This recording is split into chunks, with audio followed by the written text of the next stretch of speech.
అందరికీ నమస్కారం. Welcome to Suman TV. మన చర్మం మన largest organ in the body అని తెలుసు, కానీ చర్మ సౌందర్యం మాత్రమే కాదు, చర్మ సంరక్షణ కూడా చాలా అవసరం. ఇవాల్టి పొల్యూషన్ ఉండే రోజుల్లో చాలామందికి స్కిన్ కేర్ గురించి విపరీతమైన డౌట్స్ ఉన్నాయి. అండ్ కాస్మెటిక్గా అందంగా ఆనందంగా ఉండాలని అందరికీ కోరిక ఉంది.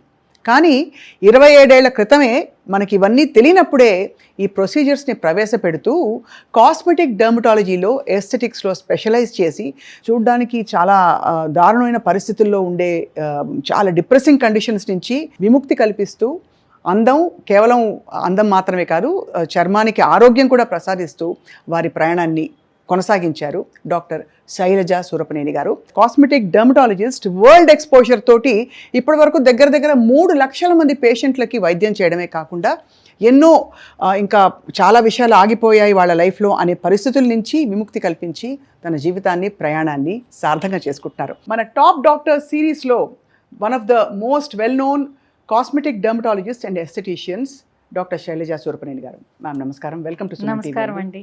కాస్మెటిక్ డర్మటాలజీ ఇప్పుడు ఎంత ఊపందుకుందో అందరికీ తెలుసు. మనకి గల్లీకి 4 క్లినిక్స్ కనిపిస్తున్నాయి. బట్ మీరు వచ్చిన రోజుల్లో బహుశా అంత పాపులర్ కాదేమో ఈ విభాగం. సో మీరు అసలు డర్మటాలజీలోకి ఎలా వచ్చారు and why did you choose cosmetic dermatology?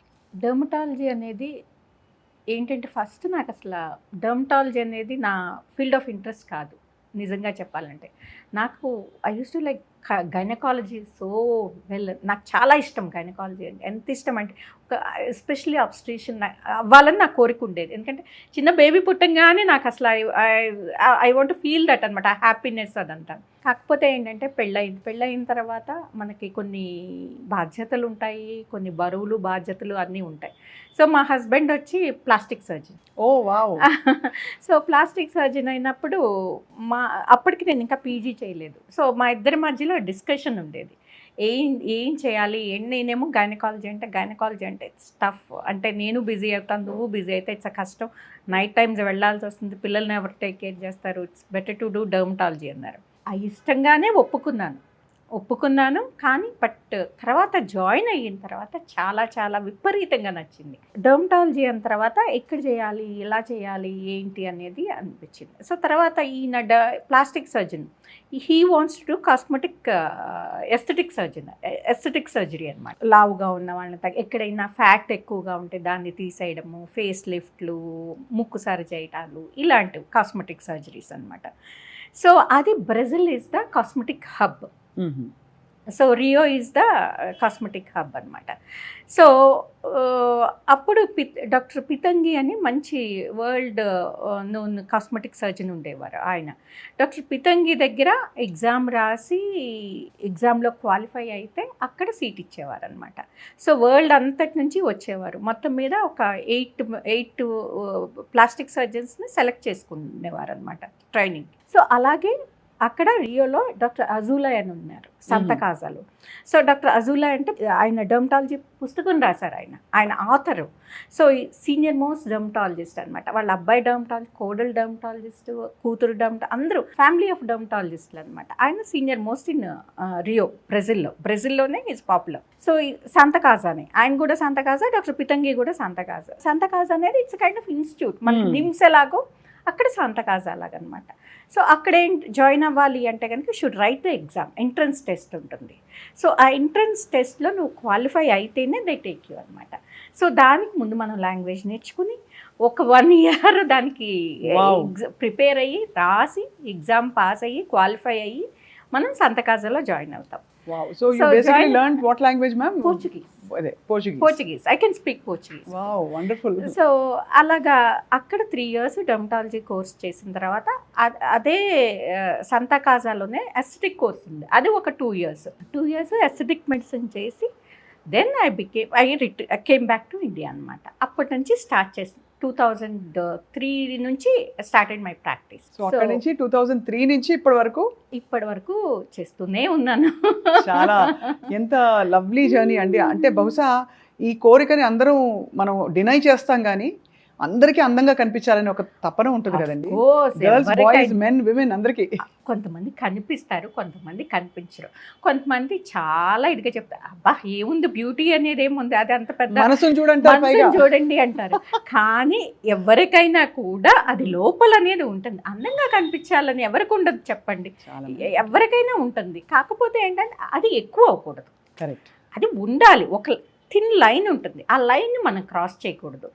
ఎప్పుడైనా అందం వేరు, అందానికి మనం విపరీతంగా దానికి దాసోహం అవ్వడం వేరు. కరెక్ట్, చక్కగా ఉండాలి, డిగ్నిఫైడ్గా ఉండాలి, అది మన బడ్జెట్లో ఉండాలి, మన ఎకనామికల్ సిచ్యువేషన్కి తగ్గట్టు ఉండాలి. కానీ వాళ్ళేదో చేయించుకున్నారు, వీళ్ళేదో చేయించుకున్నారు, మనకి లేదే అన్న బాధపడకూడదు. నీట్గా ఉండాలి, మనం ఎఫోర్డబుల్ ప్రైస్లో చక్కగా అందంగా కనిపించడం అనేది తప్పు అనేది కానే కాదు.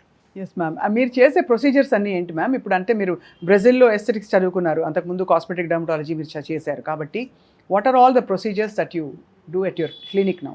ఎవ్రీథింగ్ అండి. అంటే జనరల్ డర్మటాలజీ చూస్తాను, but cosmetic procedures, hair removal to the anti ageing, acne, melasma, pigmentation, everything we take care అనమాట. బొటాక్స్, ఫిల్లర్స్ అండ్ హెయిర్కి PRP, GFC, everything we do everything. కాకపోతే ఏంటంటే ఈరోజు మీరు వస్తే వెంటనే నేను సజెస్ట్ చేయను, అమ్మ రండి కెమికల్ పీల్కి రండి, లేజర్కి రండి అనేది చెప్పకూడదు. అసలు ఫస్ట్ మీ స్కిన్ ఏంటో చూడాలి, మీ లైఫ్ స్టైల్ అనేది నేను స్టడీ చేయాలి. అది చేసి మీ లైఫ్ స్టైల్ సరిగ్గా ఉందో లేదో చూసుకోవాలి, మీ స్కిన్ సరిగ్గా ఏముందో లేదో, మీ జెనెటిక్స్ ఏంటో నేను చూసుకోవాలి. అన్నీ చూసుకొని మీ స్కిన్ని ప్రిపేర్ చేసి then I should do any, అంటే అవసరం అనుకుంటే అప్పుడు ప్రొసీజర్ స్టార్ట్ చేయాలి. అంతేగాని అవసరం లేకోకుండా వచ్చిన ప్రతి ఒక్కళ్ళని ప్రొసీజర్ అంటే కనుక అది కమర్షియల్ అవుతుందేమో అనిపిస్తుంది. అండ్ దానివల్ల కూడా చాలా అనర్థాలు కూడా జరుగుతాయి. అండ్ మనకి న్యాచురల్ స్టేట్లో ఉండే బ్యూటీ నుంచి పూర్తిగా మారిపోతున్న మొహాలు చూస్తున్నాయి ఇప్పుడైతే. మరి బట్ నో జడ్జ్మెంట్స్ మ్యామ్, ఎవరు ఇష్టం వచ్చినట్టు వాళ్ళు వాళ్ళ అంటే. కానీ ఇక్కడ ఇప్పుడు రెవల్యూషన్స్ మాత్రం చాలా ఆశ్చర్యపరుస్తున్నాయి. ఇప్పుడు టెక్నాలజీ, మెడికల్ టెక్నాలజీ, ఎలా వైటనింగ్ ట్రీట్మెంట్స్ వచ్చేసాయి, స్కిన్ కలరే మారిపోతుంది మనుషుల్ని. కానీ స్వప్న గారు నాకు తెలిసి డాక్టర్స్ దగ్గరికి వెళ్తే కనుక డెఫినెట్గా ఇలాగా, అంటే మీరు రాగానే ఇప్పుడు ఏమైపోయిందంటే పార్లర్స్ కూడా ఇప్పుడు చిన్న టెక్నీషియన్స్ వాళ్ళు చదువుకుంది 7th, 10th చదువుతారు, నాట్ మోర్ దెన్ దట్. వాళ్ళు ఎక్కడో ఏదో ఒక చిన్న కోర్స్ చేసేసి వచ్చి వాళ్ళు ఓపెన్ చేసేసి వాళ్ళు పిఆర్పీలు వాళ్ళు అన్నీ చేస్తుంటే, జిఎఫ్సీలు అన్నీ చేస్తుంటే, బొటాక్స్లు అన్నీ చేస్తుంటే అంటే వాళ్ళు మళ్ళీ అంతా వాళ్ళకి సైడ్ ఎఫెక్ట్స్ అన్నీ వస్తుంటాయి. మళ్ళీ తిరిగి మా దగ్గరికి వస్తారు. కానీ ఎందుకు వాళ్ళ దగ్గరికి వెళ్ళారు? వాళ్ళ క్వాలిఫికేషన్ ఏంటో చూడుకోకుండా వాళ్ళు అసలు ఏంటి అనేది చూడాలి కదా, వాళ్ళ బ్యాక్గ్రౌండ్ చెక్ చేసుకోవాలి కదా, అలా వెళ్ళడం. కానీ ఎడ్యుకేటెడ్ కూడా వెళ్తుంటే అది చాలా బాధగా అనిపిస్తుంది. చాలా నిజం. మీరు నాకు మొన్న క్లినిక్లో సర్ప్రైజింగ్ ఏంటంటే ఆ పాప మెడికల్ ఆంకాలజిస్ట్, హిమాంకాలజీ చేస్తుంది, general medicine PG 3rd year. ఆ పాప హైడ్రాఫేషియల్ ఒక అమ్మాయి ఇంటికి వచ్చి చేస్తుందంట. సో బ్యూటీ పార్లర్ అమ్మాయి 2500కి సెషన్ చేస్తుందంట. అసలు ఘోరమైన యాక్నీ తోటి అంతా వచ్చిందనమాట. అంటే యాక్నీ ఫామ్ ఎరప్షన్ అనమాట, ఎలర్జీ లాగా వచ్చేసింది. సో వస్తే అమ్మ నువ్వు డాక్టర్వి, మెడిసిన్ ఫైనల్ ఇయర్ పీజీవి, నువ్వెందుకు అంటే ఒకసారి ఊరికే చెక్ చేద్దామని వెళ్ళాను మేడం అన్నారు. చెక్ చేయటం ఏంటమ్మా, ఇది స్కిన్, ఇప్పుడు మీరే ఇలా చేస్తే ఇంకా మామూలు వాళ్ళు తెలియని వాళ్ళు ఏం చేస్తారు? మనకి ఎంత తక్కువ ప్రైస్కి వస్తున్నా, మనం ఎంత ఇదైనా కూడా మనం టెంప్ట్ అవ్వకూడదు. ఇప్పుడు హైడ్రాఫేషియల్ అనగానే డాక్టర్ దగ్గరికి వెళ్తే 5000 అవుతుంది, లేదంటే 7000 అవుతుంది, అక్కడికి వెళ్తే 2000లో చేస్తున్నారని మీరు అక్కడికి వెళ్తే కనుక మీకు సైడ్ ఎఫెక్ట్స్ అనేవి ఎక్కువగా ఉంటాయి. అందుకని డాక్టర్లు అయితే అట్లీస్ట్ మీకు ఇది అవసరమా కాదా, ఏ ప్రొసీజర్ అవసరము, మీ స్కిన్కి ఏది సూట్ అవుతుంది అని చెప్తారు, గ్యారంటీ మ్యామ్. అలా కాకుండా ఎక్కడ పడితే అక్కడ చేయించుకోకూడదు. అండ్ అఫ్ కోర్స్ మీ ఇన్నేళ్ల ప్రయాణంలో మీరు చాలా ఎథికల్గా ఎవరికి ఏది అవసరమో మితంగా చేస్తూ, బట్ చాలా మందిని సంతోషపరుస్తూ, చాలా మందికి ప్రాబ్లమ్ ఏరియాస్ ఉంటే సాల్వ్ చేస్తూ వచ్చారు. మోస్ట్ క్రిటికల్ కేసు మీ లైఫ్లో మీరు సాల్వ్ చేసిన కేసు అంటే ఇది ఎమర్జెన్సీ విభాగం అయితే కాదు, unless there is trauma or burns or something. So మీరు చేసిన ట్రీట్మెంట్స్లో మ్యామ్ ఒక వ్యక్తిని మీరు గట్టెక్కించిన పరిస్థితి? 2003లో అమ్మ కడప నుంచి కానీ కర్నూలు నుంచి కానీ వచ్చారమ్మా. 32 ఇయర్స్ అలాగ ఉండొచ్చు. సో ఆయనకి పెళ్ళి అవ్వలేదు. పాపం చూడ్డానికే మనకి ఆ ఫోటోగ్రాఫ్స్ ఉన్నాయి కానీ I don't want to disclose them because అది ప్రైవేట్ ఇది కాబట్టి. సో ఆయనకి అసలు ఎక్కడ ఫేస్ మీద ఖాళీ లేకుండా గడ్డలు అనమాట, నాడ్యులోసిస్టిక్ యాక్ని గ్రేడ్ 4. అలా ఎందుకు వచ్చి ఉంటుంది? హార్మోనల్ ఇంబ్యాలెన్సెస్ అండి అవన్నీ, అంటే over secretions of sebaceous glands అనమాట. సో దానివల్ల విపరీతమైన గడ్డలు అసలు ఎక్కడ గ్యాప్ లేకోకుండా గడ్డలు. సో అండ్ ఫేస్ చూస్తే కొంచెం భయం వేసేట్టు అలాగ ఉండేదన్నమాట. పాపం పెళ్ళి అవ్వడానికి ఛాన్స్ లేదు కదా, ఏ అమ్మాయి చూసినా అలా ఉంటే పెళ్లి చేసుకోరు. అబ్బాయికి బయటకు వెళ్ళాలన్నా, ఏదైనా వర్క్ చేసుకోవాలన్నా, ఏదైనా బిజినెస్ చేసుకోవాలన్నా, ఏదైనా జాబ్కి వెళ్ళాలన్నా కూడా ఇన్ఫీరియారిటీ కాంప్లెక్స్.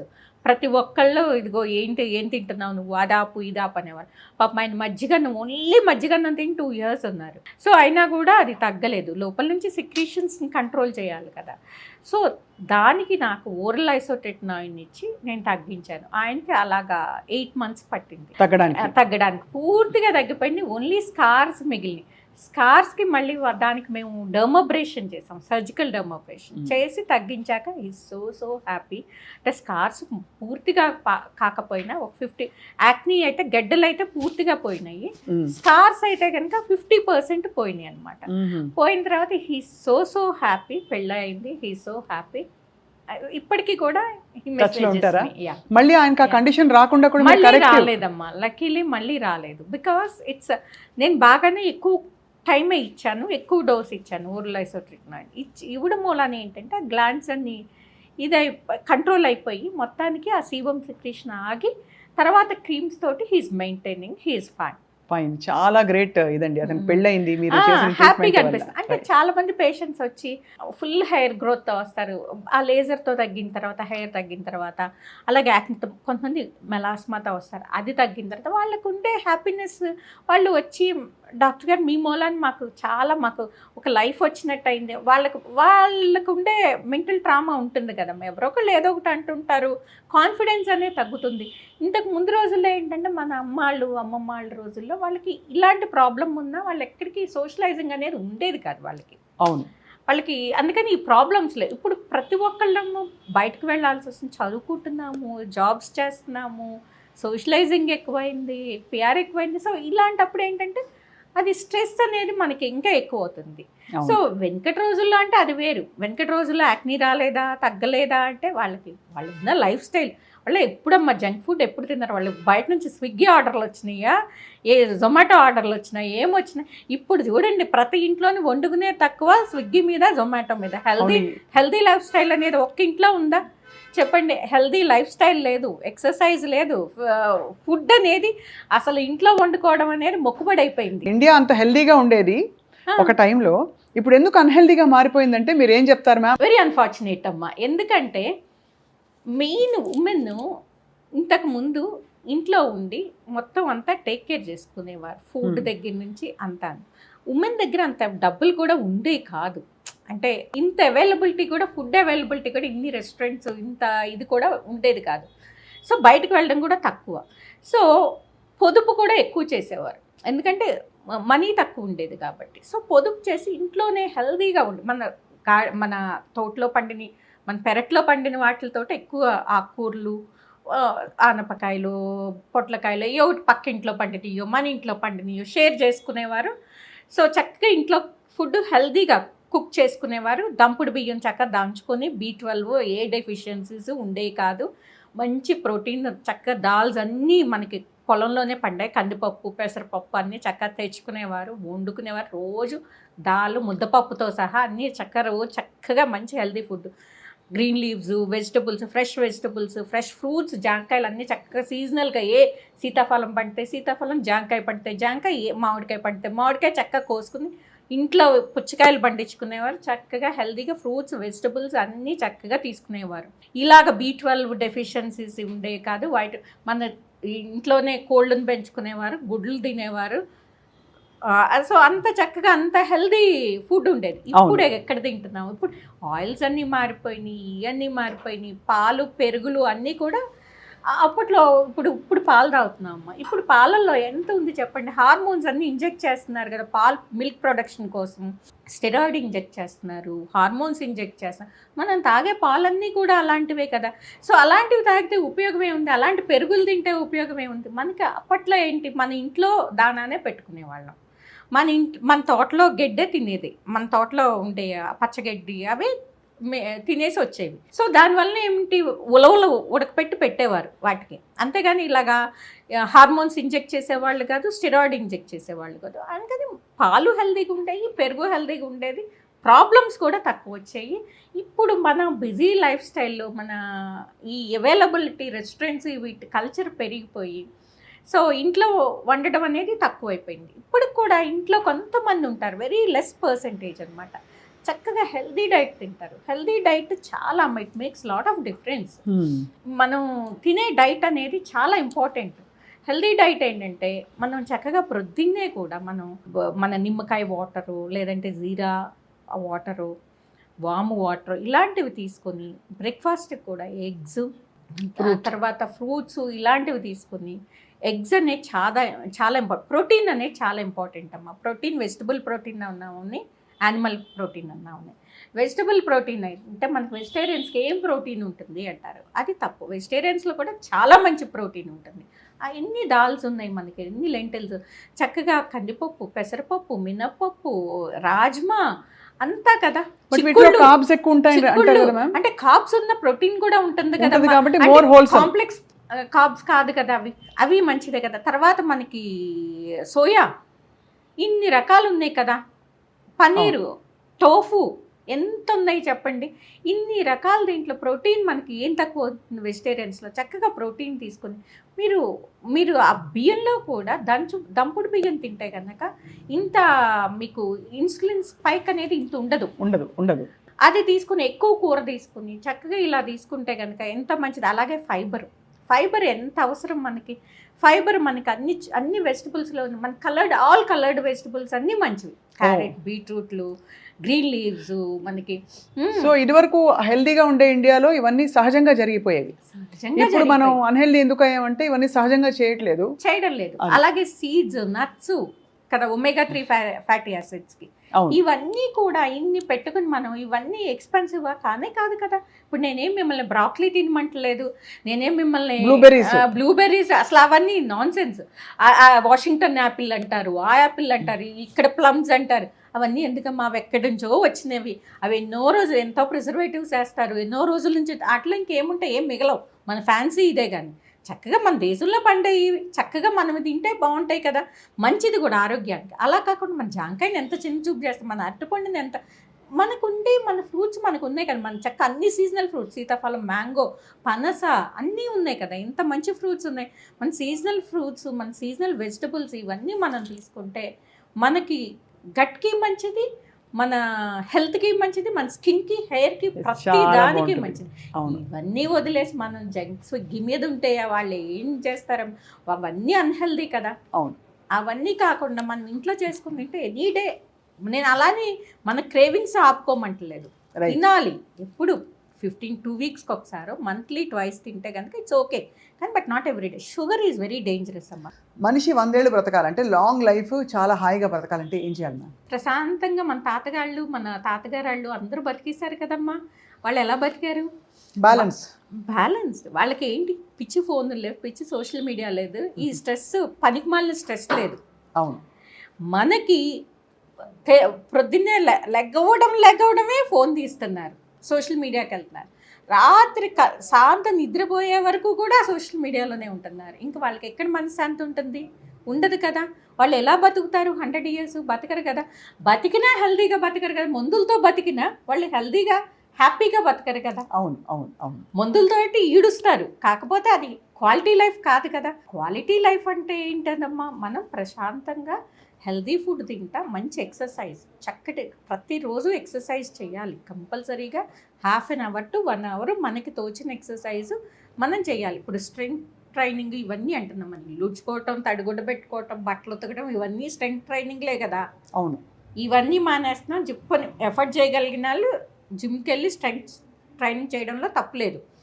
ఎఫర్ట్ చేయలేని వాళ్ళు కూడా ఇవన్నీ ఇంట్లో చేసుకోవచ్చు కదా. మనం చేసే రుబ్బుకోవడం ఇవన్నీ స్ట్రెంగ్త్ ట్రైనింగే కదమ్మా. అవును, ఆ పాత విసురుకోవడం, పద్ధతుల్లో భలే ఉండేవి. రుబ్బుకోవడం అన్నీ స్ట్రెంగ్త్ ట్రైనింగే కదా. ఒళ్ళు వంచి ఇల్లు ఉడిస్తే కూడా ఇప్పుడు అంత పెద్ద చీపుర్లు కాదు, చిన్న చీపుర్లు అయితే ఎవరు ఓడట్ల ముంగోవాలని. అలాగే మోపింగ్ కర్రలు కూడా వచ్చేసినాయి. ఎవ్వరు కింద కూర్చుని తడుగు బట్ట పెట్టడం లేదు. సో ఇవన్నీ లేకపోతే మరి ఎలా హెల్త్ ఇది ఉంటుంది. అన్నిటికంటే మేజర్ ఎఫెక్ట్ వచ్చి స్ట్రెస్ అమ్మ. మనం తీసుకునే పనికిమాలిన స్ట్రెస్ ఎక్కువైపోయింది. అవునవును, చాలా మంది అంటారు మా వర్కర్స్కి మా హెల్పర్స్కి జుట్టు బాగా ఉంటుందండి, వాళ్ళు బాగా ఉంటుంది అంటే వాళ్ళకి ఇక్కడ దీంతో పని చేయరు, దీంతో వాళ్ళకి అవసరం లేదు, వాళ్ళదంతా ఇవే. అప్పుడు వాళ్ళకి అంతా హెల్తీగానే ఉంటుంది, జుట్టు బాగుంటుంది, స్కిన్ బాగానే ఉంటుంది. మనం దీంతోనే కదా ఇది పట్టుకోం కదా, అందుకని మనకి మెంటల్ స్ట్రెస్ ఎక్కువ ఉంటుంది కదమ్మా. వాళ్ళకి అనేది చాలా తక్కువ మెంటల్ స్ట్రెస్. ఇప్పుడు వాళ్ళు ఫోన్లో వచ్చి చెడిపోతున్నారు సోషల్ మీడియా వచ్చి. బట్ ఇన్ జనరల్ ఒక జనరేషన్ వాళ్ళకి ఈ సోషల్ మీడియా అనేది లేదు. అది మేజర్ కల్ప్రిట్. దాంతో ఎక్కువగా స్ట్రెస్ తీసుకుంటున్నాం, నిద్రపోతుంది. చాలామంది పిల్లలు వచ్చి అంటారు డాక్టర్ గారు మా అమ్మ గొడవ పెడతారు కానీ మా మదరు నేను 8 hours పడుకుంటున్నాను అండి, 12 పడుకుంటున్నాను, 9 వరకు పడుకుంటున్నాను, అది 8 hours స్లీప్ కదా అంటున్నారు. నువ్వు 12 పడుకుంటే అది 8 hours స్లీప్ ఎలా? నువ్వు బయలాజికల్ క్లాక్ని రివర్స్ చేస్తున్నావు కదా. నీ బయలాజికల్ క్లాక్ ఏంటి? నీకు ఒక హార్మోన్ ఉంటుంది కదా మెలటోనిన్ అనేది, అది ఎప్పుడు సిక్రీట్ అవుతుంది? బిట్వీన్ 8 to 10 సిక్రీట్ అవుతుంది. ఆ సిక్రీట్ అయినప్పుడు నువ్వు పడుకోవాలి కదా. పడుకోకుండా ఆ టైంలో మెలుకుని ఉండి కార్టిసాల్ సిక్రీట్ అయ్యేటప్పుడు నువ్వు లెగవాలి. నువ్వు కార్టిసాల్ సిక్రీట్ అయ్యేటప్పుడు పడుకుంటే నీకు స్ట్రెస్ ఎక్కువ అవుతుంది కదా. నువ్వు పడుకున్నా అది నిద్ర పట్టదు, అది సౌండ్ స్లీప్ కాదు కదా. అప్పుడు నీకు ఎలా అది అవుతుంది? 8 hours స్లీప్ కానే కాదు. అంటే నీ స్లీప్ డిప్రైవ్ అవుతున్నావు, నీ హెల్త్ పాడవుతుంది, స్కిన్ పాడవుతుంది, హెయిర్ పాడవుతుంది. మళ్ళీ డాక్టర్ దగ్గరికి వచ్చి మళ్ళీ నువ్వు అసలు ఏది హెల్తీ లైఫ్ స్టైల్ అనేది ముట్టుకోవు. మళ్ళీ నీకు ఏదో ఒక సొల్యూషన్ కావాలి, డాక్టర్ ఇచ్చేసేయాలి. ఏంటి? టాబ్లెట్స్, క్రీమ్స్, వాటితో ఎలా అవుతుందమ్మా? ఇన్ అండ్ అవుట్ రెండు ఉంటేనే బాగుంటుంది. లోపల నుంచి రావాలి, బయట నుంచి కూడా మనం కేర్ తీసుకోవాలి. రెండు కేర్ తీసుకుంటేనే బాగుంటుంది. అలా కాకుండా ఓన్లీ మనం ఎంతసేపు పూతలు రాతలు మింగటాలు అంటే కనుక అది అవ్వదు, పని చేయదు. సో నీ లైఫ్ స్టైల్ బాగుండాలి. ఇది ఇప్పుడు అది కాకుండా ఇంకొకటి ఏంటంటే అన్ఫార్చునేట్గా ఆడపిల్లలు మగపిల్లలు అని లేదు, అందరూ స్మోకింగ్ డ్రింక్ చేయడం అనేది కామన్ అయిపోయింది. కరెక్ట్. నికోటిన్ అనేది చాలా హార్మ్ చేస్తుంది స్కిన్కి. సో అది నువ్వు స్మోక్ చేయకపోయి నువ్వు స్మోక్ చేసే వాళ్ళ పక్కన కూర్చున్నా సరిపోతుంది. అవును, కాబట్టి ఆ వాతావరణంలో ఉండడం వల్ల కూడా మనకి అన్హెల్దీగా బాడీ తయారవడం అండ్ అలాగా పాడవడము అంతా అవుతుంది. సో ఈ కేర్ అంతా తీసుకుంటే 100 ఏళ్ళు బ్రతకడం సాధ్యం. అండ్ సాధ్యం అంటే అట్లీస్ట్ 100 ఏళ్ళ కంటే కూడా హెల్దీ హ్యాపీ లైఫ్ స్టైల్ అనేది చాలా నీ లైఫ్ స్టైల్ అనేది నీ చేతుల్లో ఉందమ్మా. అది కాకుండా డాక్టర్ మీదే ఉండి నేను చేసేవన్నీ చేస్తాను, నేను చేసి నన్ను అడగొద్దు, నేనేం తింటున్నాను అడగొద్దు, ఎప్పుడు పడుకుంటున్నాను అడగొద్దు, కానీ నాకు కావాలి అంటే మాత్రం రాదు. డాక్టర్ శైలజ గారు, రాగానే ఫస్ట్ మిమ్మల్ని చూసి అనుకున్నాను అబ్బా ఇవి స్కిన్ ఎంత బాగుందో అని. అప్పుడు అనుకున్నాను మైండ్లో, ఆహా కాస్మెటిక్ డర్మటాలజిస్ట్ కదా, naturally she knows how to take care of skin అని చెప్పి మీ స్కిన్ చాలా గ్లో అవుతుంది. ఈ మధ్య గ్లోయింగ్ స్కిన్ బాగా కనిపిస్తుంది చాలామందిలో. సో ఇలా మీలాగా గ్లోయింగ్గా ఇన్ అండ్ అవుట్ గ్లోయింగ్గా ఉండాలంటే మీరు ఏం కేర్ తీసుకుంటారు? మంచి క్వశ్చన్ స్వప్న గారు. గ్లోయింగ్ స్కిన్ కోసమని చాలామంది చాలా డబ్బులు తగలేస్తుంటారు. అంటే ఆ షైన్ రావడం నన్ను అడుగుతారు డాక్టర్ గారు. ఇవాళ కూడా అడిగారు ఇన్ఫ్యాక్ట్. నేను హైడ్రా ఫేషియల్ చేస్తుంటే డాక్టర్ గారు ఇన్స్టాలో చూశానండి, ఏదో అప్లై చేస్తున్నారు డాక్టర్ గారు, భలే గ్లో అయిపోతుందండి, అది ఏంటి డాక్టర్ గారు నాకు కూడా ఇవ్వరా అని అడుగుతారు. అంటే అమ్మ మీరు ఇన్స్టా రీల్స్ ఇవన్నీ చూసొచ్చి అదంతా కెమెరా ఉంటుంది, మేకప్ ఉంటుంది, తర్వాత నిజంగా అలాంటి ప్రోడక్ట్ ఏదన్నా ఉంటే కనుక అందరూ గ్లోయిగానే ఉంటారమ్మా, ఎవరు ఇదిగా ఉండరు.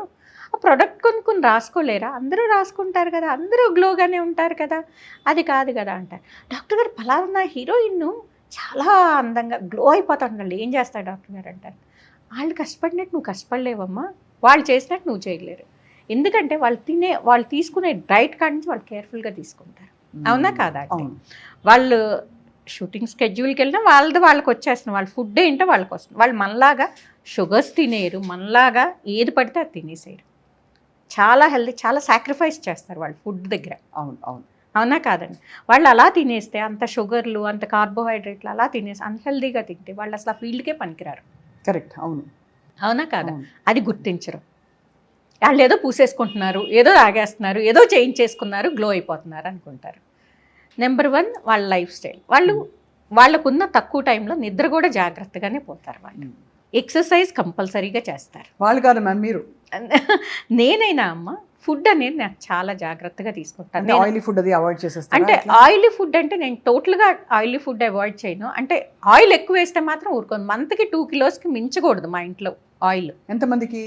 మా ఇంట్లో మేమిద్దరం ఉంటాము. ఎందుకంటే పిల్లలు got married and they left. And మాకు హెల్పర్స్ ఇంకొక ఇద్దరు ఉంటారు. సో 4 నలుగురికి మెంబర్స్‌కి. అంటే అరకిలో మనిషికి అంతే ఆయిల్, అంతకంటే ఉండకూడదు. నాట్ మోర్ దెన్ దట్ అమ్మ. వాటెవర్ యు ఇప్పుడు ఈట్ మనిషికి 2 కిలోలు వాడతారండి ఇంట్లో మామూలుగా అయితే. అది టూ మచ్ కదమ్మా. అంటే ఇంకా ఫ్రైడ్ అన్ని చూసుకుంటే అది టూ మచ్ కదా. 15 మంది ఉండే ఇల్లు జాయింట్ ఫ్యామిలీస్ లో 30 కిలోలు నూనె కొనగా నేను చూసా. ఇంకా అది అయిపోతుంది. నాకు 2 కిలోస్‌కే నేను దెబ్బలాడుతూ ఉంటా మా కుక్ తోటి. 2 కిలోస్ అమ్మో 1 కిలోతో చేయమని నేను లెక్కిస్తాను. నేను డేట్ రాస్తాను డైరీలో. నాకు ఆ డేట్‌కి ఆ నెలకి నేను చూసుకుంటాను. 2 కిలోస్ ఇంతకుముందు 1 కిలోనే ఇచ్చేదాన్ని. ఇప్పుడు గొడవ పెట్టేస్తుంది మానేస్తుందని 2 కిలోస్ ఇస్తున్నాను. సో అది కూడా నేను ఎక్కువ అనుకుంటాను. అంటే వీలున్నంత వరకు ఇంటి ఫుడ్ అమ్మ. నాకు ఏ రోజుది ఆ రోజు ఫ్రెష్‌గా వెజిటబుల్స్, చికెన్ తింటాను, ఎగ్స్ తింటాను. కంపల్సరీగా డైట్లో ఉండాలి. కార్బోహైడ్రేట్స్ అనేది ఎప్పుడన్నా తింటాను నేను. రెగ్యులర్గా తిన్ను. మేబీ వీక్లీ వన్స్ ఏమో. అది కూడా పచ్చడన్నం క్రేవింగ్ అయితే అప్పుడు తింటాను. అంతకు మించి నాకు కార్బోహైడ్రేట్స్ వెళ్ళవు. సో ఎక్కువగా వెజిటబుల్స్, మీట్ తింటాను. ప్రోటీన్ ఎక్కువగా తింటాను నేను. ఫ్రూట్స్ తింటాను. ఫ్రూట్స్ కూడా అదే పనిగా తినే. ఎందుకంటే ఎక్కువ ఫ్రూట్స్ తిన్నా దాంట్లో షుగరే ఉంటుంది. Correct. Maximum 1 or 2, not more than that. Mangoes అయితే 2 తింటాను. సో అలా 1 or 2 ఫ్రూట్స్ కంటే ఎక్కువ తినకూడదు. ఫైబరు, ఫ్రెష్ వెజిటబుల్స్, ఫ్రూట్స్, తర్వాత ప్రోటీన్ ఎక్కువగా తింటాను. Exercise compulsory. నేను అలా కూర్చుని ఒక దగ్గర అన్లెస్ అదర్వైజ్ నా క్లినిక్లో ఉంటుంది. నేను అలా కూర్చోలేదు నేను అసలు. అది నా నేచర్ కాదు. ఎప్పుడు యాక్టివ్గా ఉంటారు. ఎప్పుడు తిరుగుతానే ఉంటాను. తిరిగినట్టే. వాకింగ్ అయితే బాగా చేస్తాను నేను. మినిమం 1.5 hour వాకింగ్ చేస్తాను రోజు కంపల్సరీగా చేస్తాను. సో 1.5 hour చేస్తాను. యోగా చేసేదాన్ని, ఇప్పుడు మానేసాను. మళ్ళీ యోగా మొదలు పెట్టాను. సో ఫిట్నెస్ ఒకటి, డైట్ విషయంలో చాలా జాగ్రత్తగా ఆయిల్ చాలా మితంగా తీసుకోవడం, కార్బ్స్ ఎక్కువ తీసుకోకుండా, బహుశా స్వీట్లు అవి అయితే అసలు తినడం. స్వీట్స్ ఎప్పుడన్నా తింటానమ్మా. నాట్ అది కూడా పాయసం మ్యాక్సిమం తింటే, అది కూడా బెల్లంతో చేసిన పాయసం, అది కూడా రెగ్యులర్గా కదా, ఇప్పుడు వన్స్ ఇన్ ఏ వైల్. అలా తింటే కనుక అసలు పనికిరాదు. స్కిన్ పనికిరాదు, హెయిర్ పనికిరాదు, మనము పనికిరాదు, బాడీ పనికిరాదు మెయిన్. దీంతో పాటు ఏంటంటే మెయిన్ మనం నిద్ర కంపల్సరీగా. నేను 8 hours క్వాలిటీ నిద్ర, బై 9:30 మ్యాక్సిమం 10కి నిద్రపోతాను. పొద్దున్నే చక్కగా లేచిపోతారు. చక్కగా హాయిగా మైండ్ ఫ్రెష్గా ఉంటుంది. ఎప్పుడైనా మీరు చూడండి అమ్మా, ఏ రోజన్నా మీరు లేట్ నైట్ పడుకుంటే కనుక మీకు ఆ రోజంతా డిస్టర్బ్డ్గానే ఉంటుంది. అంటే మేబీ మీ బాడీ పనిచేస్తూ ఉండొచ్చేమో కానీ మెంటల్గా మీరు టైర్డ్ అవుతారు, హ్యాపీగా ఉండరు. మీరు ఆ క్వాలిటీ, వర్క్ క్వాలిటీ అనేది పడిపోతుంది. అది కంపల్సరీగా మనం ఎప్పుడన్నా లేట్ నైట్ పార్టీలు ఉన్నప్పుడు తప్పదు. అంటే అదే రెగ్యులర్ అవ్వకూడదు. మంత్కి 2 times okay, but not every weekend నేను ఇలాగే లేట్ నైట్ పార్టీలు చేస్తాను. నీ హెల్తే పాడవుతుంది. ఎక్సర్సైజ్, ఫుడ్, మంచి ఫుడ్. నేనేదో డర్మటాలజిస్ట్, నీ ప్రొసీజర్, ఆ ప్రొసీజర్, నేను ఏ ప్రొసీజర్ చేసుకోను. నాకు అసలు కాకపోతే స్కిన్ కేర్ మాత్రం చాలా అవసరం అమ్మ. ఎవరికైనా సరే స్కిన్ కేర్ చాలా ఇంపార్టెంట్. స్కిన్ కేర్ అంటే చాలామంది అనుకుంటారు చిన్నప్పటి నుంచి చేయాలి స్కిన్ కేరు. మామూలుగా ఎప్పటి నుంచి స్కిన్ కేర్ నాకు చాలా బాధ అనిపిస్తుంది. చిన్న పిల్లలు కూడా మేకప్లు వేసి తీసుకొస్తుంటారు పెళ్ళిళ్ళకి. ఎందుకు మేకప్లు వాళ్ళకి? అసలు చిన్నప్పుడు మేకప్ అనేది అసలు మనం పసి స్కిన్ అది చాలా టెండర్గా ఉంటుంది. ఆ స్కిన్కి మేకప్ ఏంటమ్మా? మేకప్ చేస్తే నువ్వు రూయిన్ చేస్తున్నావు పాప స్కిన్ని. సో ఎప్పుడు ఇంతకుముందు ఎవరు చేసేవారంటే డాన్స్ చేసే పిల్లలకి వేసేవారు. ఇప్పుడు అది మానేస్తున్నారు. ఇంతకుముందు డాన్స్ చేసే పిల్లలకి వేసేసి స్టేజ్ మీద పిల్లలకి అలాగా కనిపించాలని తీసుకెళ్ళి, ఇప్పుడు అది కూడా లేదు. న్యాచురల్గానే మాయిశ్చరైజర్లో టింట్ ఉంటుంది, సన్ స్క్రీన్లో టింట్ ఉంటుంది. అది as good as makeup. So మీరు ఎప్పటి నుంచి అసలు స్కిన్ కేర్ మొదలు పెట్టాలి అంటే, స్కిన్ కేర్ అనేది చిన్నప్పటి నుంచే ఉండాలి. మనకి చిన్నప్పుడు నూనె రాసేవారు, మాయిశ్చరైజర్ రాసేవారు, that is called skin care. Right. Sunscreen 1 year తర్వాత మొదలు పెట్టాలి. పిల్లలకు కూడా పిల్లలు అంటే స్కూలింగ్ ఏజ్ బయటకు వెళ్ళేటప్పటి నుంచి మొదలు పెట్టాలి. ఎందుకంటే ఎప్పుడు చాలామంది అనుకుంటారు పిగ్మెంటేషన్ వచ్చాక సన్ స్క్రీన్ మొదలు పెడితే ఉపయోగం ఏం లేదు. అదేం ట్రీట్మెంట్ చేయదు. సన్ స్క్రీన్ అనేది ఆపుతుంది, పిగ్మెంటేషన్ రాకోకుండా. అది చిన్నప్పటి నుంచి వాళ్ళకి లైఫ్లో ఒక పార్ట్ అవ్వాలి. అవును, అలా అవ్వకోకుండా మనకి డ్యామేజ్ అయ్యాక మొదలు పెడితే ఉపయోగం లేదు. అందుకని చిన్నప్పటి నుంచి స్కిన్ కేర్ అంటే ఏంటి, మాయిశ్చరైజర్, సన్ స్క్రీన్, మంచి క్లెన్సర్, ఈ 3 స్కిన్ కేర్. అది ఎప్పటి వరకు, టీనేజ్ వరకు. వన్స్ టీనేజ్ వస్తుంది, ప్రాబ్లమ్స్ వస్తుంది, అంటే స్కిన్ మీద పింపుల్స్ రావడం మొదలు పెడతాయి, అప్పుడు పింపుల్స్ క్రీమ్ యాడ్ చేసుకోవాలి. దీంతో పాటు మాయిశ్చరైజర్, సన్ స్క్రీన్తో పాటు పింపుల్స్ క్రీమ్ యాడ్ చేసుకోవాలి. తర్వాత కొంత ఏజ్ వచ్చాక యాంటీ ఏజింగ్ మొదలు పెట్టాలి మనం. అవును, ఒక 30 వచ్చిన దగ్గర నుంచి మనం ఫైన్ లైన్ స్టార్ట్ అవుతాయి కాబట్టి యాంటీ ఏజింగ్ సీరమ్స్ మొదలు పెట్టాలి. రెటినాల్ సీరం కానీ, ట్రెటిన్ కానీ, లేదంటే కోజిక్ యాసిడ్ కానీ, వైటమిన్ సి కానీ అప్పుడు మొదలు పెట్టాలి టు ప్రివెంట్ ఏజింగ్. బాగుంది మ్యామ్. సో అదే దిస్ ఇస్ అంటే అందరికీ స్కిన్ కేర్ అవసరం అయితే కంపల్సరీగా అవసరం అమ్మా. అండ్ క్లెన్సర్, టోనర్, మాయిశ్చరైజర్ 3 ఉండాలండి. టోనర్ అవసరం కదా? టోనర్ దేనికి వాడతామమ్మా? టోనర్ దేనికి వాడతామంటే టు పెనిట్రేట్ ద క్రీమ్స్. మనం వాడే ప్రోడక్ట్ మంచిగా పెనిట్రేట్ అవ్వడానికి మనకి టోనర్ అనేది ఉపయోగపడుతుంది. టోనర్ కూడా ఆల్కహాల్ ఫ్రీది వాడాలి ఎప్పుడు కూడా. యాంటీ ఆక్సిడెంట్స్ ఉన్న టోనర్ వాడుకోవాలి. సో అలాంటివి వాడుకుంటే గనక మనకి స్కిన్కి బెటర్గా ఉంటుంది. అలా కాకుండా ఆల్కహాల్తో ఉందని ఇరిటేట్ చేస్తుంది స్కిన్ని. సో అలాంటి టోనర్స్ వాడకూడదు. ఇప్పుడు కూడా సన్ స్క్రీన్ కంపల్సరీగా వాడడం అనేది చిన్నప్పటి నుంచి. Moisturise sunscreen oily skin ఉన్నా, డ్రై స్కిన్ ఉన్నా కూడా మాయిశ్చరైజర్, సన్ స్క్రీన్ కంపల్సరీగా పెట్టాలి. కాకపోతే ఆయిలీ స్కిన్ ఉన్నాళ్ళు వేరే మాయిశ్చరైజర్ పెట్టాలి, డ్రై స్కిన్ ఉన్నాళ్ళు వేరే.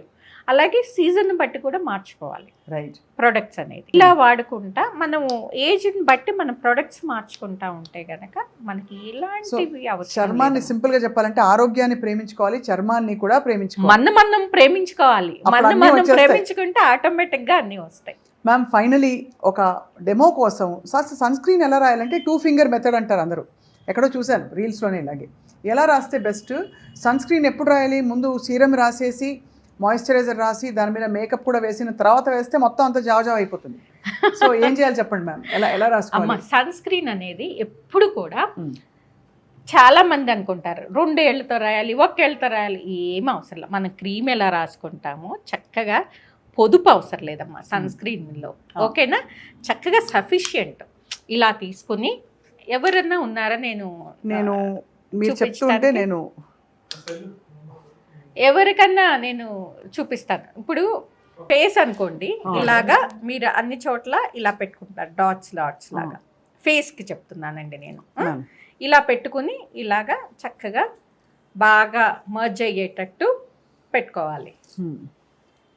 హ్యాండ్స్ అనుకోండి, చక్కగా ఇలా పూసుకొని బ్రహ్మాండంగా రాసేసుకోవాలి.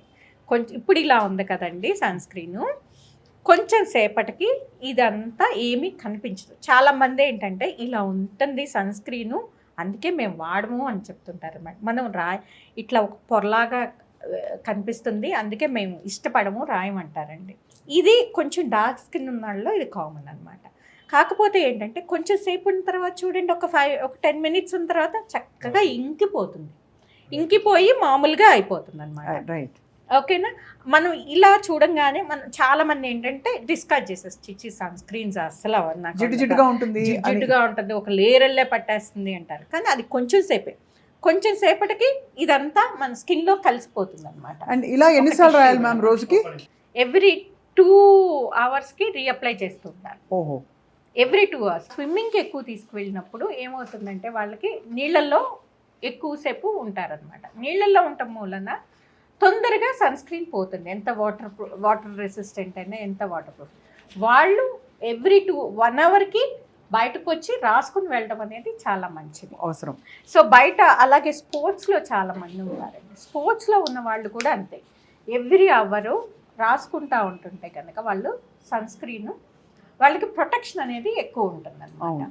బాడీ అప్పుడు మనం అంత కేర్ తీసుకోబట్టే ఇవాళ రోజుల్లో ఇంత పొల్యూషన్ పెరిగిపోయింది కాబట్టి we need to take this extra care మన స్కిన్కి, మన హెల్త్కి. మ్యామ్ ఇవాళ చాలా అద్భుతమైన విషయాలు చెప్పారు. కొన్ని మనకు తెలుసని అనుకున్నాం, బట్ ఇవాళ రీఎన్ఫోర్స్ చేసి చెప్పారు. ఎస్పెషల్లీ స్కిన్ కేర్ గురించి మీరు చెప్పిన విషయాలు చూసే వాళ్ళకి చాలా నాటుకుపోయాయి. అంటే కాంప్లికేటెడ్గా చేసుకోకూడదండి. స్కిన్ కేర్ అంటే ఇప్పుడు కొరియన్ స్కిన్ కేర్ అంటే అసలు 7 steps, what is this non sense అండి.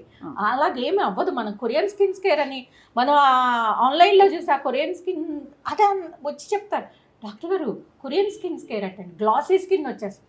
ఏమీ రాదమ్మా, వాళ్ళు కొరియన్స్ అమ్మ, వాళ్ళకి వస్తుంది జెనెటిక్గా. మన ఇండియన్స్ మనకి ఎలా వస్తుంది, మనం వాళ్ళ ప్రొడక్ట్స్ అన్నీ తెచ్చి వాడినా మనకి రాదు.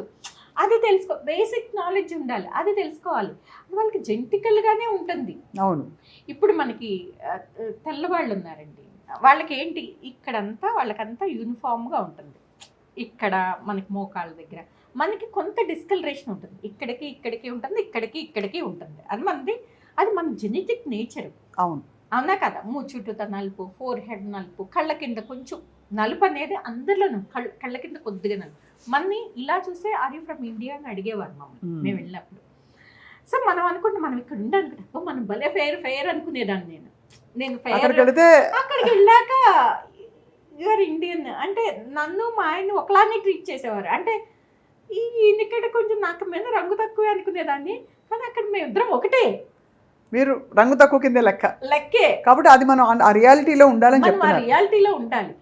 అది మన జెనెటిక్స్. మనం వాళ్ళ ప్రొడక్ట్స్ వాడినంత మాత్రం వాళ్ళ అయిపోము, వాళ్ళ ఆ గ్లాసీ స్కిన్ వచ్చేది.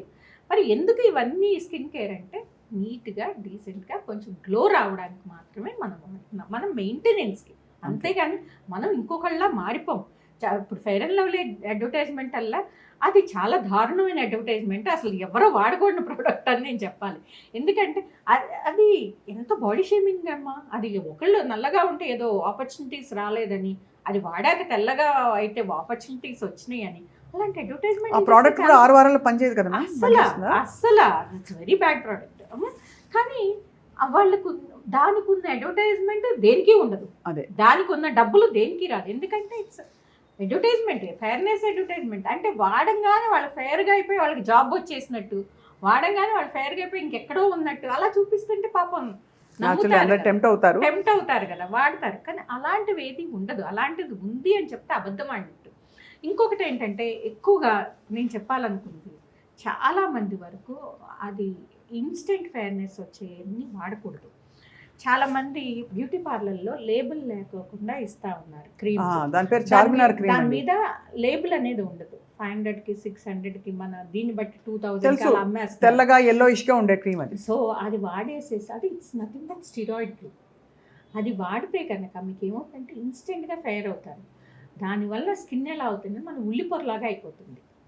స్టిరాయిడ్ మనం ఇప్పుడు డ్రగ్ ఎడిక్ట్ మనం తీసుకురావడం ఎంత కష్టం, డ్రగ్ ఎడిక్షన్లోకి వెళ్ళిపోతారు వాళ్ళు. అంటే ఏంటంటే స్కిన్ బాగా సెన్సిటివ్ అయిపోతుంది. స్కిన్ మీద మన వెయిన్స్ అన్ని తేలుతూ ఉంటాయి, టెలెంజెక్టేసి అంటాం అనమాట. అట్లా రెడ్గా పలచబడిపోతుంది, యాక్నీ వస్తుంది, ఫైన్ హెయిర్ అనేది స్టార్ట్ అవుతుంది. అది వాడినంతసేపు ఫెయిర్గా ఉంటారు, ఆపంగానే డార్క్గా అయిపోతారు అనమాట. సో అందుకోసం అని చాలా మంది, కొంతమందికి తర్వాత ఇంకా వాడగా దురదలు వచ్చేస్తాయి. అది ఆపి చూద్దామని చూస్తే తట్టుకోలేదు, స్కిన్ బాగా సెన్సిటివ్ అయిపోతుంది. సో తట్టుకోలేదు. అది వాడితే కానీ అమ్మయ్య అనుకోరు. ఇప్పుడు డ్రగ్ ఎడిక్ట్స్కి డ్రగ్ ఆపేస్తే మళ్ళీ డ్రగ్ ఇవ్వగానే అమ్మయ్య అనుకుంటారు కదా, సేమ్ ఇలాగే అవుతుంది అనమాట. స్కిన్ కూడా అమ్మయ్య అనుకుంటుంది. సో అది ఇవ్వడం, అది దాంట్లోంచి మేము బయట తీసుకురావడం అనేది చాలా కష్టం. డ్రగ్ అడిక్ట్స్లోంచి డి అడిక్షన్ తీసుకురావడం ఎంత కష్టమో ఇది కూడా అంత కష్టం అనమాట. చాలా కౌన్సిలింగ్ అవసరము, చాలా ఓపిక అవసరము, వాళ్ళకు మన దారిలోకి తెచ్చుకోవడము. ఆ స్కిన్ అలా అయిపోతుంటే తట్టుకోలేరు, మళ్ళీ డార్క్ అయిపోతుంటే తట్టుకోలేరు, స్కిన్ మళ్ళీ యాక్నీ వచ్చేస్తుంటే తట్టుకోలేరు. సో మళ్ళీ అది వాడదాం అనిపిస్తుంది. సో ముందు చెప్తాం, ఇంట్లో ఉన్నవన్నీ డస్ట్బిన్లో వేసేసేయండి, మళ్ళీ వాటిని తీసుకురాకుండా అసలు కనిపించేట్టు ఉంచకండి అని చెప్తాం. ఆయన కౌన్సిల్ చేసి మెల్లగా దాంట్లోంచి నార్మల్ స్కిన్ తేవడానికి చాలా టైం పడుతుంది. సో అందుకని అలాంటివి పక్కింటాళ్ళు ఏదో వాడారు ఫెయిర్ అయ్యారు, ఎదురింటాళ్ళు ఏదో వాడారు ఫెయిర్, ఆ ఫ్రెండ్ వాడిన ఫెయిర్, అలాంటివి ఏవి నమ్మద్దు. సో మా ప్రేక్షకులు చూసి డెఫినెట్గా చాలా మంది రిలేట్ అవుతున్నారు మీరు చెప్తుంటే, బికాజ్ అందరూ ఎప్పుడో అప్పుడు ఈ తప్పులు చేస్తున్న వాళ్ళే. బట్ డాక్టర్ శైలజ గారు ఇవాళ చాలా విషయాలు all about skin care and your journey తెలుసుకున్నాం. ఎప్పటికప్పుడు మిమ్మల్ని మేము పలకరిస్తాం అండ్ అలాగే మీ నుంచి క్రెడిబుల్ ఇన్ఫర్మేషన్ మా వ్యూవర్స్కి ఇవ్వాలన్నదే మా సంకల్పం. అందుకే ఇలా స్టార్ట్ చేసాం. మీ అమూల్యమైన సమయాన్ని మాకు ఇచ్చినందుకు ధన్యవాదాలు. Thank you so much.